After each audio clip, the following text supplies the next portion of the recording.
As we've been talking about, a very dangerous situation in Baldwin County right now. You could see where it'd be easy for someone just to fall in. The burglars rolled this trash can from around back, climbed on top, and then pushed an AC unit in. Laughing in the studio. What's the deal with that? I can watch you run shuttles all day. There's no graceful way to do shuttles. This is what they're finding, non-poisonous snakes.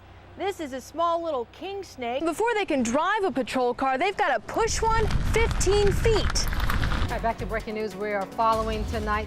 Former Mobile County Commissioner Steve Nodine has reached a plea deal in the Angel Downs murder case.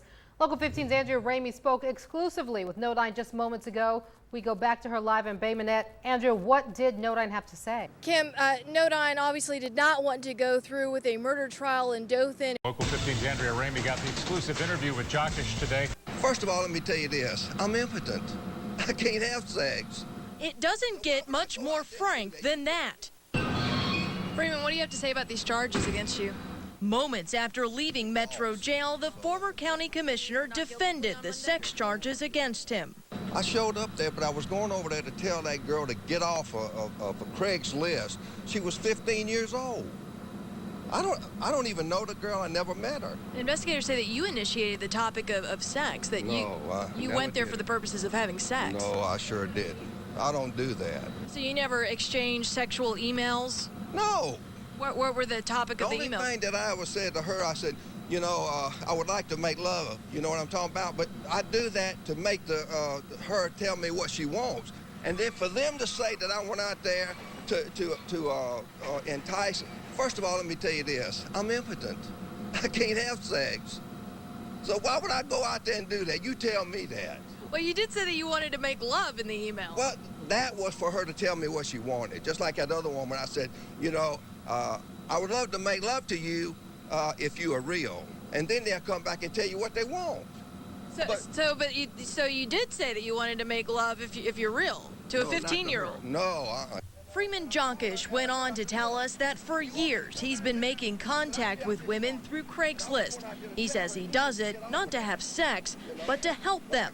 He described meeting up with a woman on DIP who needed money to get her car fixed. And she said, I'll whatever it takes, I'll do it. And I know what she was talking about. And I went down there and I gave her $40. But he says he didn't give her money in exchange for sex. Jockish says there's no sinister motive behind what he does. He believes he's doing God's work. So you're not out on Craigslist trolling around for sexual partners? Hey, I've been married 48 years, and the people in Mobile know me. I don't do that. In fact, I told you, I'm impotent. I can't have sex. Have you spoken with your wife since these charges? No, I hadn't. Are you afraid to go home right now?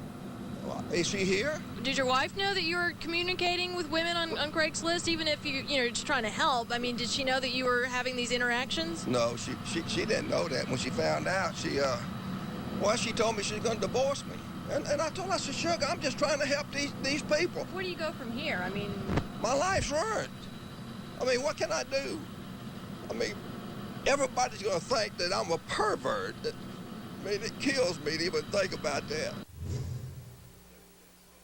Jockish told me he wasn't sure if his family would have him for Thanksgiving. Part of his bond actually stipulates that he has to be supervised around children. He says if they won't be with him, he'll go to the Salvation Army. And late at night and early in the morning, I found she's at a place that's nowhere near the district she represents. The letter was forwarded to the mayor's office. After Pritchard City Council meetings, Council President Earlene Martin Harris usually goes back to her Pritchard home. For a few hours at least. This is her maroon Chevrolet Malibu with the white sign on the side. But after one September meeting, we found that at the end of the night, around 9:20, she was pulling into this driveway at another home, 18 miles away in Daphne. Where do you live? I live in District 2 in the city of Pritchard, Alabama. We caught up with the councilwoman at a new cafe she's opening in her district. She was eager to answer our questions about her residency. When you go to bed at night, when you wake up in the morning, you were in Pritchard. I'm in Pritchard. We found that's not always the case. We checked her Pritchard home a couple nights in recent weeks. She wasn't there when we were. But we did find her leaving her Daphne home early one morning and driving to her job, which is in Daphne. at Riviera Utilities. Another morning, we saw her coming from the Daphne home and taking her children to school. She's dropping them off at Daphne High School, miles away from the Pritchard district she represents. Yearbook photos show her 2 children have been in the Baldwin County public school system for years. There's your car leaving at 7:25 in the morning. I'm behind you in the carpool line. There's you dropping the kids off. I don't deny any of that. You live in Pritchard, and yet you are able to establish residency in a different county so that your children can go to school there. Something about that doesn't seem right. You said I established residency.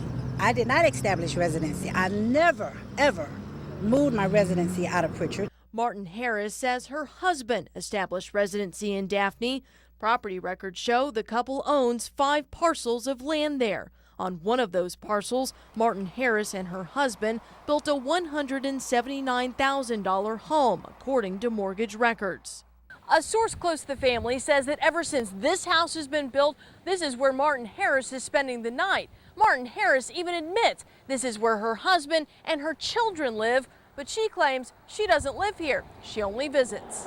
How often do you spend the night over there? Oh, I don't count the days. I don't know. Do you spend a majority of the time here? I spend the majority of my time in Pritchard, Alabama, in my district. You're telling me you own property in Daphne, you spend nights in Daphne, your kids go to school in Daphne, but you reside here. Absolutely, yes.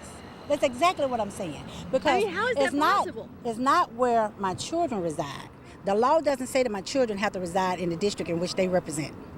The law states that I must reside in the area in which I represent, and I do that. We've been in contact with the Mobile and Baldwin County District Attorney's offices to clarify whether Martin Harris is indeed following the law. We're waiting for an answer.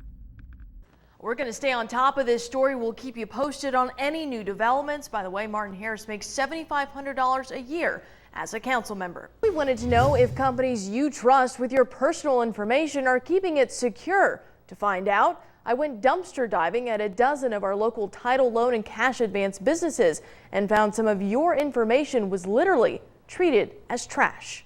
Before you can get a title loan, you have to hand over oodles of information. Information that in the wrong hands could do a number on your credit score. I suited up and set out to see how local title loan and cash advance businesses are keeping your records and how they disposed of them when finished with your transaction. This one was just empty. This one looks good. It didn't take long before I stumbled upon this. Here's someone's bank statement from Wells Fargo. Has their account number written right there. In the dumpster out front of Alabama Title Loans on busy Spring Hill Avenue, I found dozens of documents not shredded, all full of personal information. Here's a customer application. This has their social security number on it, along with their name, where they work, how much they make. All right, here we have someone's driver's license. Is that your driver's license? It is. That was Peggy Broadhead's driver's license we found in the dumpster. Is that your social security number? Oh my God. We also found her customer application that listed her social security number, home address, her income information, and a copy of the title to her car. Somebody needs to tell me some answers. And remember that bank statement we found? The one that had the full account number on it? Wells Fargo, that's what I bank with. That's your bank account number? Yeah. That belonged to Felicia Copeland. I don't really have words for it. It's shocking. We found her bank statement along with her application that lists her social security number. I could have been a victim. That's just as easily as you got it, somebody else could have got it. So what does the company tell customers it does with private information? All of their information, all the paperwork and everything would be absolutely secure and no one would be able to get a hold to it or anything. Both Broadhead and Copeland say Alabama Title Loans promise discretion. When you go in there, they ask you, do you want me to shred your information? And you tell them, yes. When we went to the store, a worker told us they keep everything on file for 5 years. But in both Copeland's and Broadhead's case, the applications were less than 3 years old. Broadhead just filled out her application in December. It was close to Christmas, and just so that I could have a few extra dollars for my kids for Christmas. And I wound up not even doing my title loan with them. So you guys can't talk to the media? No, we're not. Workers told us we'd have to talk to their boss at a different branch about what we found. That boss also told us she wasn't authorized to talk to the press and referred us to their corporate office in Georgia. We're still waiting for an answer. They need to get it together.